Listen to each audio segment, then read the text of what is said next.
ये कौन गुदुर गुदुर कर रहा है? हाँ?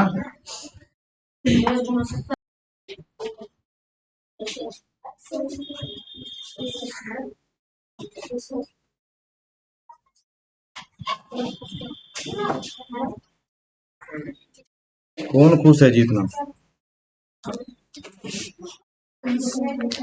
इसके जीवन में दुख आने वाला है।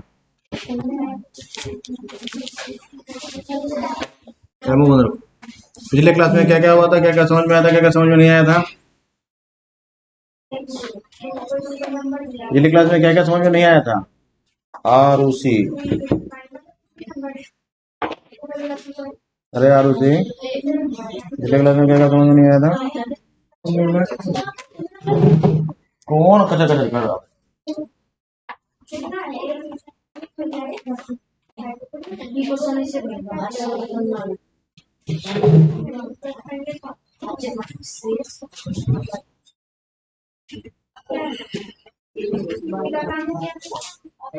तो स्टार्ट करते हैं हम लोग। तो आज हम लोग देखेंगे क्या, रे डायग्राम देखेंगे। रे डायग्राम क्या चीज का? इमेज फॉर्मेशन का। किसके थ्रू? स्फेरिकल मिरर्स के थ्रू। ठीक है, तो फटाफट बने रहिए। तो कुछ सर्टेन रूल्स है जिसको जानना जरूरी है, और ये रूल्स है किसके लिए? इमेज फॉर्मेशन के लिए बाय स्फेरिकल मिरर्स। ठीक है, तो बेसिक 4 रूल्स है, इस चारों को हम लोग दिमाग में रखेंगे। पहला रूल क्या है? A ray of light which is parallel to the principal axis. Parallel to the principal axis समझ में आ रहा? ये क्या हो गया? हमारा प्रिंसिपल एक्सिस हो गया। ठीक है भाई, तो जितना भी रे है, जैसे ये रे है, ये पैरेलल माना जाएगा। ठीक है, इस तरह का रे जो parallel to the principal axis है, किसी भी कनकेव मिरर के केस में ये रिफ्लेक्शन जब होता है, तो भाई समझ में आ रहा है, कनकेव मिरर के केस में जो भी ray parallel to the principal axis है, अगर उसका रिफ्लेक्शन हो रहा है, it must passes through the focus of the mirror. ठीक है भाई, जो भी रे इंसिडेंट होगा parallel to the principal axis, किधर से रिफ्लेक्ट करेगा? फोकस से होते हुए। ठीक है, तो ये पहला रूल है हमारा इमेज फॉर्मेशन के लिए भाई स्फेरिकल मिरर्स को ध्यान रखेंगे। ठीक है, क्या रूल है? ये रे एक ड्रॉ कर रहे हैं हम लोग parallel to the principal axis. ये रे कैसा है? Parallel to the principal axis है। ठीक है भाई, कोई दिक्कत है? ये रे हम लोग ड्रॉ कर रहे हैं कैसा? Parallel to the principal axis. After reflection ये कहां से पास होना चाहिए? फोकस से पास होना चाहिए। ठीक है, तो after reflection it must passes through focus of the mirror. ये इंसिडेंट रे हो गया, ये रिफ्लेक्टेड रे हो गया। जब भी इस तरह का डायग्राम बनाते हैं, कुछ बात का ध्यान रखना है। इंसिडेंट रे में एरो मार्क करना जरूरी होता है, ताकि ये पता चले कि ये रे इंसिडेंट रे, क्योंकि ये एरो मार्क ही बताता है वेदर द रे इज इंसिडेंट और रिफ्लेक्टेड। ठीक है भाई, अगर रे हम लोग मिरर की तरह पॉइंट वाइड करके बना रहे हैं, इसका मतलब वो इंसिडेंट रे है। अगर वो मिरर से आउटवर्ड बना रहे हैं, इसका मतलब वो रिफ्लेक्टेड रे। क्लियर हो गया भाई? दोनों में अंतर समझ में आ गया? तो इसको ध्यान रखेंगे, ये पहला तरीका है। अब इसको हम लोग थोड़ा समझेंगे। प्रीवियस क्लास में हम बोले थे कि हम लोग रिलेशनशिप देख सकते हैं स्फेरिकल मिरर्स का और प्लेन मिरर्स का, है ना। और जब उस रिलेशनशिप को देखेंगे तो पता चलेगा कि ये कोई नया रूल नहीं है स्फेरिकल मिरर्स के लिए, ये वही रूल है जो प्लेन मिरर में था। चलिए भाई, हम लोग थोड़ा सा इसको ऑब्जर्व करते हैं, इसका प्लेन मिरर से क्या रिलेशन। प्लेन मिरर के केस में हम लोग देखे थे क्या, एक ये मान लो ऐसा प्लेन मिरर है। थोड़ा सा फ्लैशबैक में जाना है, उसके बाद हम लोग इस चीज को समझेंगे स्फेरिकल मिरर के केस में। तब समझ में आएगा ये कोई नया रूल नहीं है, लॉ जब कोई नया लॉ ऑफ रिफ्लेक्शन नहीं है। देखिए भाई, एक कोई रे इंसिडेंट हुआ तो हम लोग इसमें एरो मार्क करेंगे टुवर्ड्स द मिरर। ये जो रिफ्लेक्ट करेगा, इसको रिफ्लेक्ट करने का क्या रूल था, कैसे रिफ्लेक्ट करेगा, कौन बताएगा? पहले इसको रिफ्लेक्ट कराने के लिए हमको नॉर्मल ड्रॉ करना पड़ेगा, है ना। जब नॉर्मल ड्रॉ करते हैं तब हम ये रिफ्लेक्टेड रे फाइंड कर सकते हैं। नॉर्मल ड्रॉ करके इस एंगल को हम अगर मेजर कर लेंगे, इतना ही एंगल बनाते हुआ जो रे पास करेगा, that ray will be reflected रे। क्लियर हो गया? यहां पर नॉर्मल हो गया। नॉर्मल क्या होता था? Perpendicular to the reflecting surface at the point of incidence in the same plane. ये नॉर्मल कंडीशन था ना। अब ये है हमारा कर्व सरफेस। अब कर्व सरफेस पे नॉर्मल कैसे ड्रॉ करेंगे? इसके लिए प्रीवियस क्लास में हम लोग डिस्कस किए थे कि कर्व सरफेस पे हम लोग टेंजेंट ड्रॉ करते हैं। टेंजेंट का कॉन्सेप्ट समझ में आया था? उसको यूज करेंगे यहाँ पर, अब चीजों को समझेंगे। अब ये कर्व सरफेस है, तो इस पॉइंट पर, ये पॉइंट क्या हमारा, ये पॉइंट हमारा क्या है? पॉइंट ऑफ इंसिडेंस है नहीं? इसी पॉइंट ऑफ इंसिडेंस को बना लेंगे point of contact. Point of contact क्या होता था? यस, थोड़ा फ्लैशबैक में जाइए। और ऐसा कर्व सरफेस पे कोई टेंजेंट जो ड्रॉ करते थे, जिस पॉइंट को टच करता हुआ टेंजेंट पास करता है, उस पॉइंट को हम लोग पॉइंट ऑफ कांटेक्ट बोलते हैं। ठीक है, तो कर्व के केस में या सर्कल के केस में या स्फेरिकल मिरर के केस में, because spherical mirror is a part of whole sphere, इसके केस में इस पॉइंट को, जो पॉइंट ऑफ इंसिडेंस है, पॉइंट ऑफ इंसिडेंस सब लोगों को दिमाग में है, point at which incident ray meets to the mirror. तो ये पॉइंट ऑफ इंसिडेंस जो है, ये पॉइंट ऑफ कांटेक्ट की तरह ट्रीट करेंगे और हम लोग ड्रॉ करेंगे एक टेंजेंट। क्या ड्रॉ करेंगे? एक टेंजेंट ड्रॉ करेंगे। ठीक है, सबको समझ में आ रहा है? इसको थोड़ा सा समझना है, बस थोड़ा समझ लेंगे ना तो काम हो जाएगा आसान, है ना। ये टेंजेंट ड्रॉ कर लिया। क्या कर लिए? टेंजेंट ड्रॉ कर लिए। अब है हमारा ये क्या? सेंटर। सेंटर है ना भाई। अब हम लोग कल ही डिस्कस किए थे इसको कि सेंटर से पॉइंट ऑफ कांटेक्ट को टच करने वाला लाइन सेगमेंट रेडियस जो होता है, it is always perpendicular to the tangent. Clear हो गया? And it is unique line. तो हम लोग क्या करेंगे यहाँ पर, इसको अच्छे से समझना है भाई। इसीलिए समझना है कि ये बुक में एक्सप्लेन इस तरह से किया हुआ नहीं रहता। ठीक है, इसको हम लोग ऐसा मीट कराते हैं। तो ये क्या हमारा रेडियस भी है, और ये रेडियस क्या है? इस पॉइंट पर परपेंडिकुलर भी। समझ में आया? तो अगर हम लोग इस टेंजेंट को मिरर एज्यूम करें, तो ये हमारा रेडियस जो है, ये क्या हो जाएगा? नॉर्मल की तरह बिहेव करेगा। यस और नो? तो ये पॉइंट जो है, इसको मान लेता हूं पॉइंट ए। क्या मान लिया? इसको पॉइंट ए मान लिया। इसको पॉइंट ए मान लो, है ना। तो इस पॉइंट ए पर ये पॉइंट ऑफ कांटेक्ट है मान लो हमारा, और पॉइंट ऑफ इंसिडेंस भी है। इस पर ये जो है, ये क्या होगा? ये नॉर्मल होगा। ऐसा इमेजिन करना, इसको ऐसा मिरर, ऐसे इमेजिन करो कि ये मिरर है। टेंजेंट हालांकि ड्रॉ किया हूं, ठीक है। तो इस पर ये क्या है? परपेंडिकुलर है। समझ में आया सब लोगों को? तो ये नॉर्मल की तरह बिहेव करेगा। तो अब जो हम लोग ये याद कर रहे हैं, a ray of light which is parallel to the principal which incidents parallel to the principal axis, it must passes through the principal focus of the mirror after reflection. ऐसा हम लोग याद कर रहे हैं। याद करने की जरूरत नहीं है, समझने की जरूरत है। समझने की जरूरत क्या है? अब हम लोग जो यहाँ पर एंगल ऑफ इंसिडेंस निकालना चाहेंगे, तो ये है angle of incidence. Angle of incidence is what? The angle formed by the incident ray with the normal. यहाँ पर नॉर्मल क्या होगा? यहाँ पर नॉर्मल ऐसे ही फाइंड किया जाता है। We have to draw a tangent and then perpendicular to the tangent is radius. तो ये क्या हो गया हमारा? ये नॉर्मल हो गया, और ये जो एंगल है, ये क्या हो गया हमारा? Angle of incidence. अब इस केस में अगर हमको रिफ्लेक्टेड रे बनाना है, हम लोग जो प्लेन मिरर केस में करते थे, एंगल मेजर कर लीजिए, एंगल ऑफ इंसिडेंस, और एंगल ऑफ रिफ्लेक्शन ड्रॉ कर दीजिए, जो आपका रे बनेगा that is reflected ray. Is it okay और नॉट? यहां पर क्या, ये एंगल मेजर कर लेना।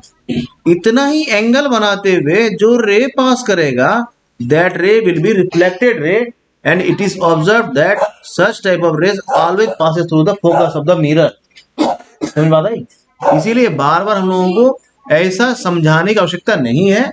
ये हम लोगों को ध्यान में रखना है कि जितना भी such type of rays which is parallel, which is incidents parallel to the principal axis, passes through the focus of the mirror after reflection.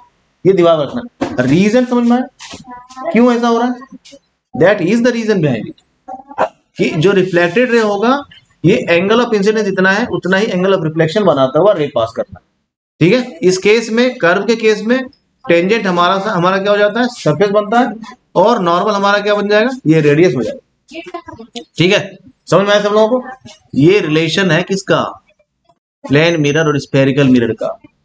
अगर कोई पूछे laws of reflection for spherical mirrors, तो भाई साहब लॉज ऑफ रिफ्लेक्शन दो ही है ना, वही दो तुम्हें जो प्लेन मिरर्स के लिए बताया, उसको लोग स्पेसिफाई कर देते हैं, these are the laws of plane mirrors and these are the laws for spherical mirrors, ऐसा कुछ है। There are only two laws and laws of reflection.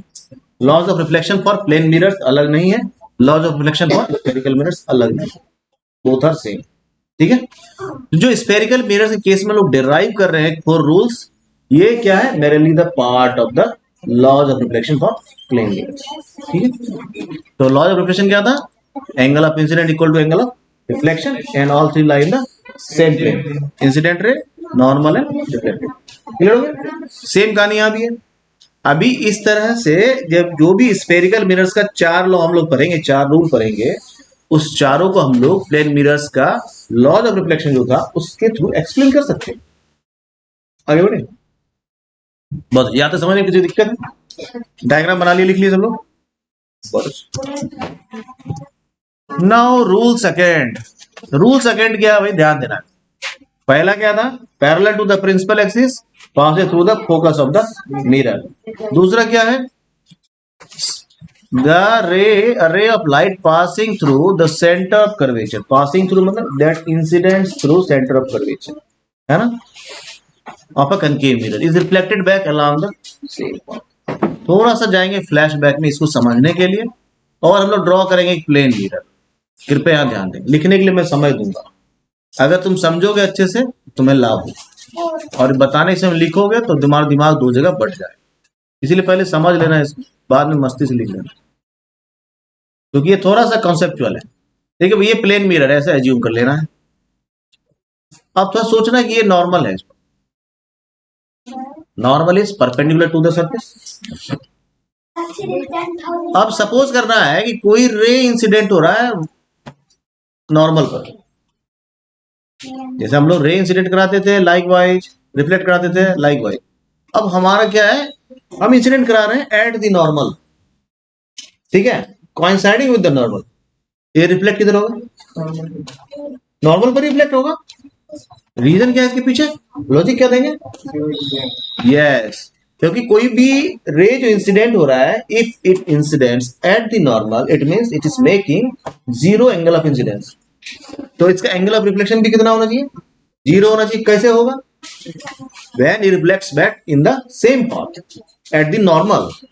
Normal से इंसिडेंट हुआ, नॉर्मल से रिफ्लेक्ट बैक होगा, at only that condition it will make 0 degree angle of reflection.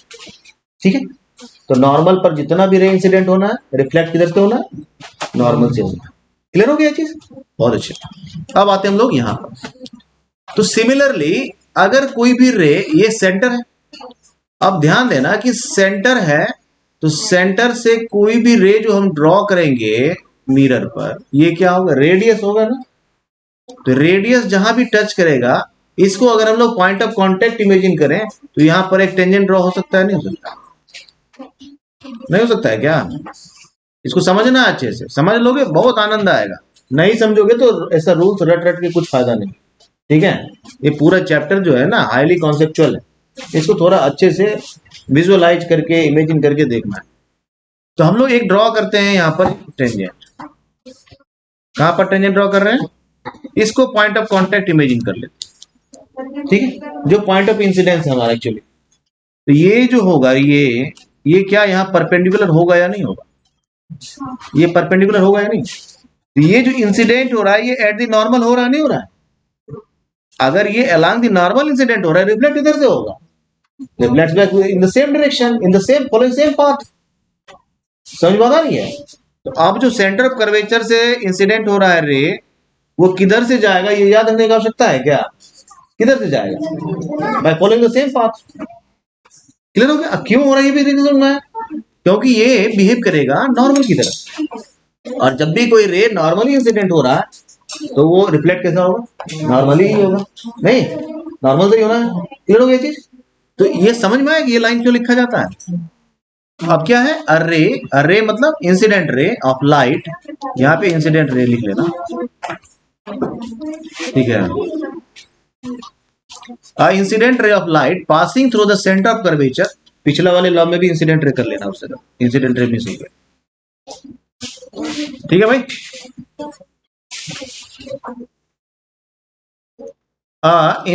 Incident ray of light passing through the centre of curvature, ठीक है।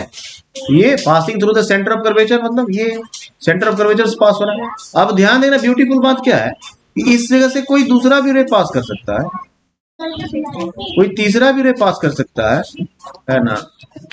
ये सब क्या होगा? जिस पाथ पे जाएगा उसी पाथ पे बाउंस बैक होगा, क्योंकि सारा का सारा बिहेव करेगा कैसे? जैसा नॉर्मल जैसा ही, क्योंकि हर एक पॉइंट को हम लोग पॉइंट ऑफ कांटेक्ट ले सकते हैं और जो उसको पॉइंट ऑफ इंसिडेंस भी ले सकते हैं, और उस पर जैसे टेंजेंट ड्रॉ करेंगे ये सारा का सारा जो है नॉर्मल की तरह बिहेव करने लगेगा, क्योंकि नॉर्मल मिरर में चेंज होता है। नॉर्मल कोई मिरर में फिक्स पोजीशन नहीं है, क्योंकि नॉर्मल किसके साथ वेरी करता है? पॉइंट ऑफ इंसिडेंस साथ वेरी करता है। अगर ये प्लेन मिरर है, अगर ये रे यहाँ इंसिडेंट हो रहा है, इसके लिए नॉर्मल ये होगा, लेकिन अगर कोई रे यहाँ इंसिडेंट हो रहा है इसके लिए नॉर्मल ये नहीं होगा, नॉर्मल वेरी करता है। समझ बात आ रही है ना? यानी एक मिरर में कितना नॉर्मल पॉसिबल है, infinite number of normal possible है।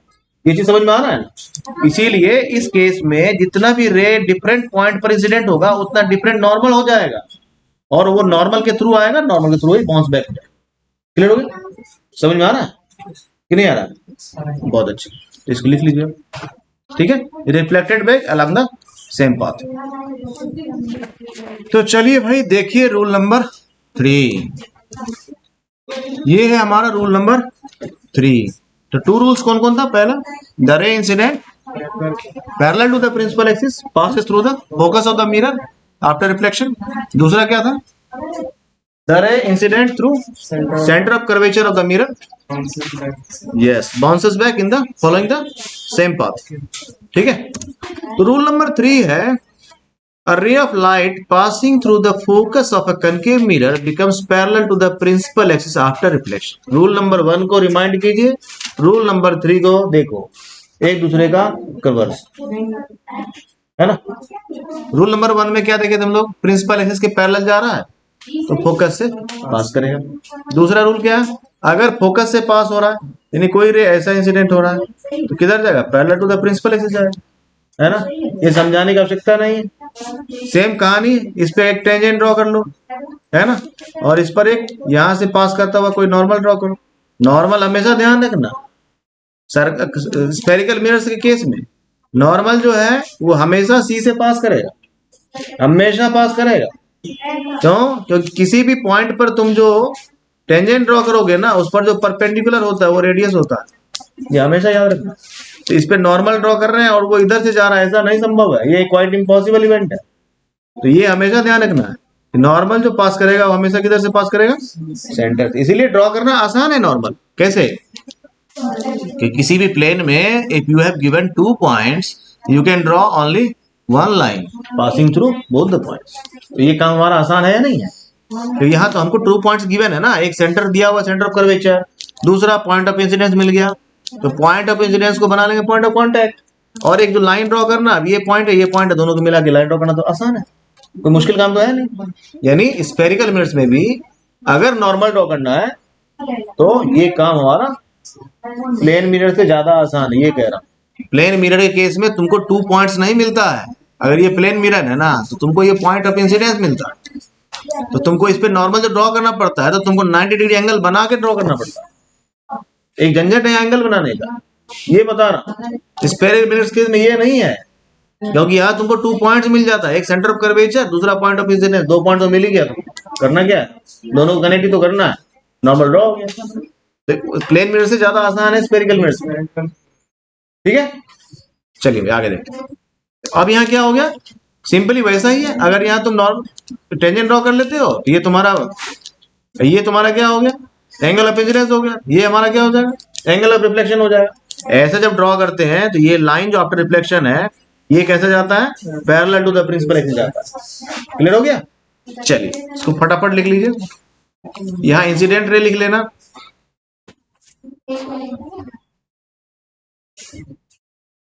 An incident ray of light passing through the focus of a concave mirror becomes parallel to the principal axis after reflection।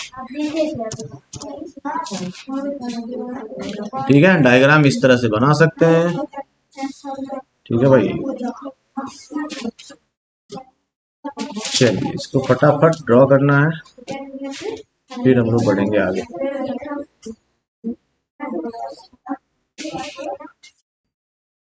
चलिए भाई, रूल्स 4 देखिए, है ना। रूल 4 में क्या है? रूल 4 सबसे आसान है। रूल 4 में क्या है? ऐसा मान लो एक प्लेन मिरर है, इसमें नॉर्मल पहले से ड्रॉ किया हुआ है और इसी पर एंगल ऑफ इंसिडेंस पहले से दिया हुआ था। तुमको पॉइंट ऑफ इंसिडेंस दिया हुआ है, इसका मतलब पहले से इस पर जो भी एंगल इंसिडेंट होगा, जो भी इंसिडेंट रे आएगा वो ऐसा चला जाएगा by making the same angle. ठीक है, कोई रे ऐसा आएगा इतना एंगल बनाते हुए जाएगा, है ना ऐसा। बस यही कहानी है इसमें, है ना। तो क्या है, इंसिडेंट रे है ना of light which is incident to the, यहाँ देखो पोल ये है भाई। अगर कोई पोल पर इंसिडेंट हो रहा है एट दी पोल, है ना, कहाँ इंसिडेंट हो रहा है? At the pole. तो पोल पर इंसिडेंट होगा तो principal axis will behave like a normal. Clear हो गया? कोई दिक्कत है इसमें? तो ये हमारा क्या हो गया, एंगल ऑफ इंसिडेंस हो गया ना। ये थीटा क्या हो गया, एंगल ऑफ इंसिडेंस हो गया। फिर एंगल ऑफ रिफ्लेक्शन जो है वो ऐसे जितना एंगल बनाते हुए पास कर जाएगा। समझ में आ रहा है? यही है, यही लिखा क्या, incident ray of light which incident to the at the pole of a concave mirror is reflected back making the same angle with the principal axis, क्योंकि principal axis will behave like the normal. अगर किसी को नहीं समझ में आ रहा है तो बता सकता है भाई।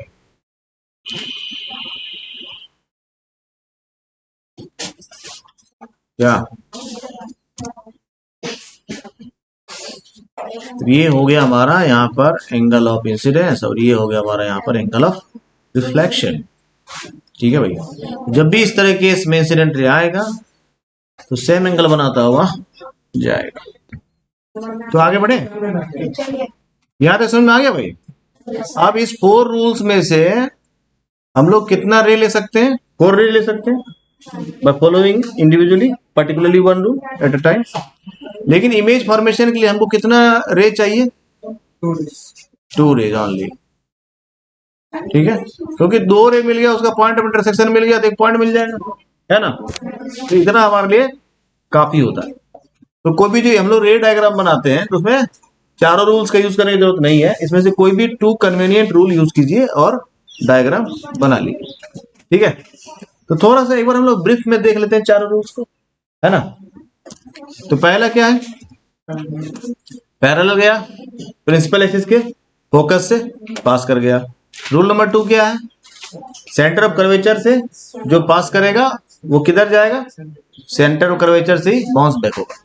ठीक है, दूसरा रूल था। तीसरा, at the focus, at the पोल,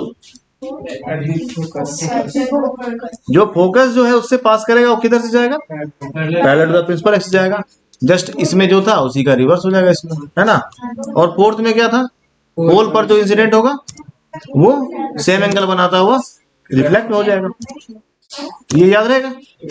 ये चारों हमारा एट अ ग्लांस हो गया। पहला क्या हो गया, फिर से parallel to the principal axis जो इंसिडेंट होगा after reflection it passes through the focus of the mirror. दूसरा क्या हो गया, सेंटर ऑफ कर्वेचर से जो इंसिडेंट होगा सेंटर ऑफ कर्वेचर से रिफ्लेक्ट होगा। ठीक है, तीसरा क्या है, फोकस से जो इंसिडेंट होगा parallel to the principal axis जाएगा। चौथा क्या है, पोल पर इंसिडेंट जो होगा सेम एंगल बनाता हुआ पोल से रिफ्लेक्ट हो जाएगा। ठीक है भाई, कोई दिक्कत है यहाँ तक में? चलिए आगे बढ़े।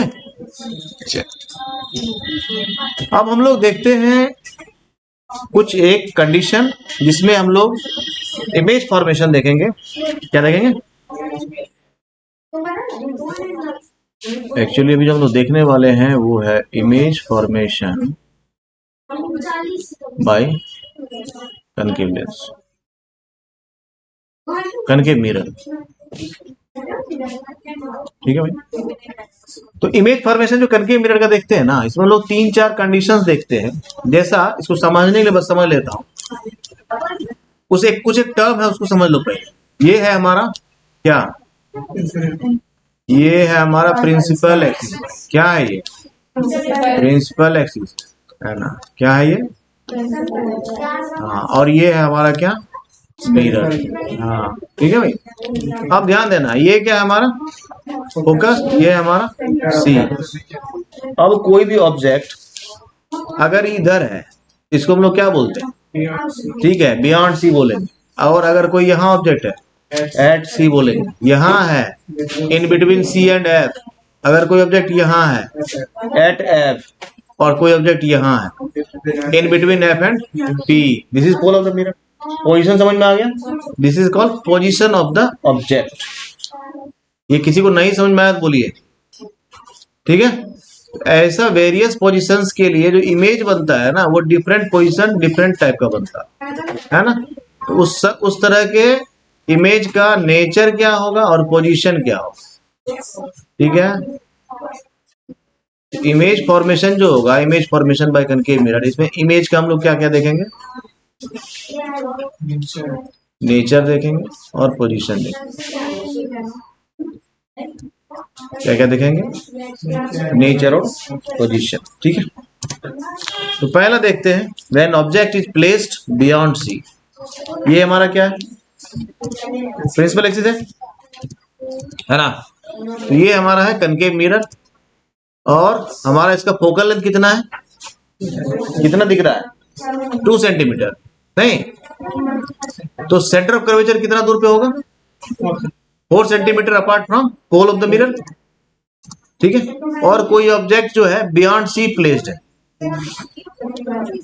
अब ऑब्जेक्ट डिस्टेंस जो है ये मान लो ओ है, ऑब्जेक्ट है ये। ऑब्जेक्ट डिस्टेंस क्या होगा यहाँ पर, कौन बताए? यस, ऑब्जेक्ट डिस्टेंस क्या होता है? Distance of object from the pole of the mirror. देखिए भाई, जब हम लोग कार्टेशियन साइन कन्वेंशन पढ़ेंगे उस समय हम लोग कुछ एक बेसिक बात डिस्कस करेंगे, जिसमें से एक दो बात अभी हम लोग डिस्कस करते हुए आगे बढ़ते हैं, है ना। उस समय कुछ नया नहीं लगेगा। पहला क्या है, डिस्टेंस केस में याद रखना है इसको कि सारा डिस्टेंस मेजर कहां से करना है? पोल से करना है। तो याद नहीं रखना है इसको। क्यों नहीं याद रखना है? हम लोग चले जाएंगे कोऑर्डिनेट ज्योमेट्री, और कोऑर्डिनेट ज्योमेट्री में हम लोग याद रखेंगे, अच्छा ऐसा कोऑर्डिनेट ज्योमेट्री था भाई, इसको ओरिजिन बोलते थे। और जो सारा डिस्टेंस शुरू होता था कहां से होता था? Origin of the coordinate geometry से होता था। नहीं, वो एब्सिसा का हो चाहे ऑर्डिनेट का हो, डिस्टेंस कहां से कैलकुलेट करेंगे हम लोग? ओरिजिन से करेंगे। इधर हमको 5 अगर सेंटीमीटर लिखा हुआ है, इसका मतलब ये ओरिजिन से 5.5 यूनिट्स दूर है ना। अगर इधर करना था तो भी ओरिजिन से, अपवर्ड करना था तो भी ओरिजिन से, डाउनवर्ड करना था। क्लियर हो गया? Imagine this pole is origin of the coordinate geometry, है ना। कोऑर्डिनेट सिस्टम का ये ओरिजिन है, ऐसा इमेजिन करना है। और ये प्रिंसिपल एक्सिस जो है इसको इमेजिन करना है एब्सिसा की तरह, एक्स एक्सिस की तरह। ठीक है, और मिरर जो है इसको जो है इमेजिन करना है एक स्ट्रेट लाइन है, और ये बिहेव करेगा कैसा? वाई एक्सिस की तरह। हो गया पूरा कोऑर्डिनेट ज्योमेट्री, यहाँ समझ में आ गया। तो कोऑर्डिनेट ज्योमेट्री को यहाँ इमेजिनरी प्लॉट करना है, जिसमें हमारा प्रिंसिपल एक्सिस क्या होगा? एक्स एक्सिस हो जाएगा। बहुत अच्छा। मिरर क्या हो जाएगा? मिरर को इमेजिन करना है। तो पहला है हमारा पोजीशन, क्या पहला पोजीशन है हमारा? Beyond C. ठीक है, तो distance from B and P, ये क्या हो जाएगा? B to distance from B to P क्या हो जाएगा? Object distance. क्या बोलते हैं इसको? Object distance.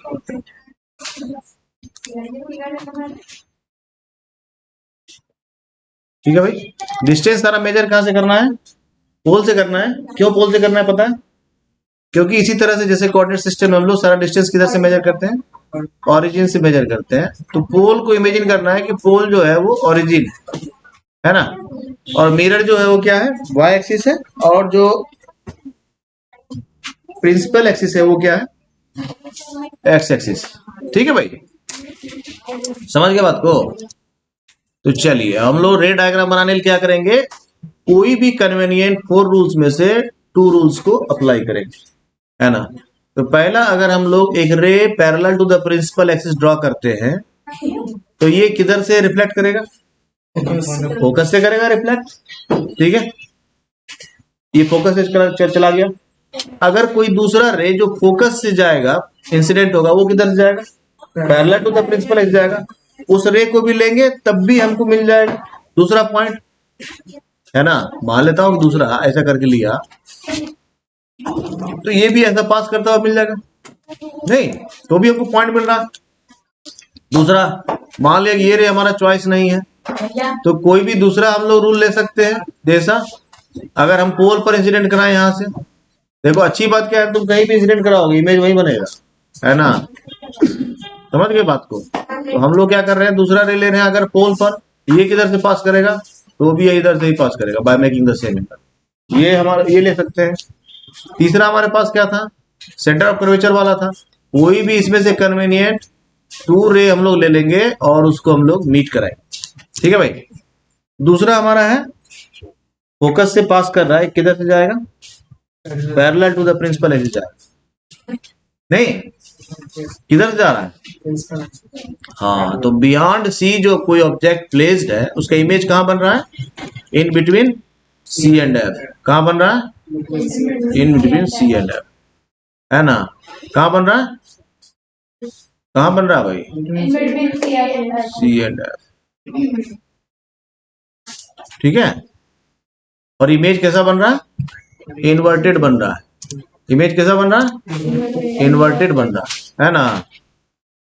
इमेज कैसा बन रहा है, इन्वर्टेड बन रहा है। ठीक है, अब पोजीशन ऑफ द इमेज क्या हो गया, बिटवीन सी एंड एफ। ठीक है, और नेचर ऑफ इमेज क्या हो गया, पहला रियल इमेज हो गया। देखिए भाई, जितना भी इन्वर्टेड इमेज होता है उसको रियल इमेज बोलते हैं, ये ध्यान रखना है ना। रियल इमेज क्या होता है, हाँ इसको याद रखना, इन्वर्टेड इमेज यही होगा रियल इमेज।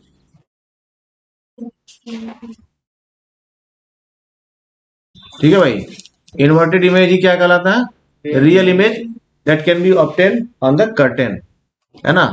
कर्टेन पे इस इमेज को ले सकते हैं। हमेशा याद रखना, virtual image can't be projected on the curtain. ठीक है, हमेशा जब भी प्रोजेक्ट होगा कौन सा होगा, रियल इमेज ही होता है। तो इन्वर्टेड इमेज हो गया हमारा रियल इमेज। तो पहला हो गया यही चीज। दूसरा, ऑब्जेक्ट का साइज कैसा लग रहा है, तो स्मॉलर देन दी ऑब्जेक्ट हो जाएगा। इमेज का नेचर में क्या हो जाएगा, स्मॉलर देन दी ऑब्जेक्ट होगा ना। किसी को समझने में परेशानी तो बताइए भाई।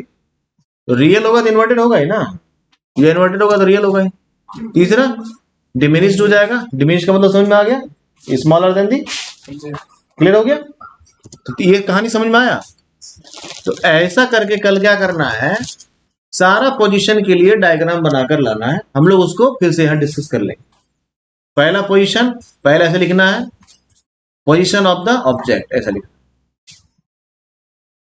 Position of the object. ठीक है, कहां पर लिखना है, जैसे इसमें हम लोग लिखे थे बियॉन्ड सी, पहला वाला बन गया। दूसरा लिखेंगे पोजीशन ऑफ द ऑब्जेक्ट, फिर एट सी, फिर लिखेंगे position of the object in between C and F. ऐसा करके हम लोग ड्रॉ करेंगे। उसके लास्ट में फिर position of the image, diagram बन गया नीचे, position of the image formed, उसको लिखेंगे। उसके nature of the image form, उसका नेचर लिखेंगे सारा। ठीक है भाई, इतना काम हो जाएगा। ऐसे ही लिखना है बिल्कुल।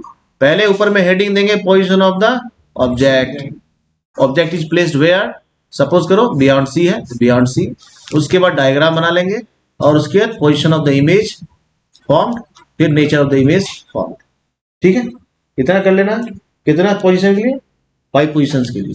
पहला beyond C, at C, in between C and F, at F, in between F and B. ठीक है, दिक्कत है।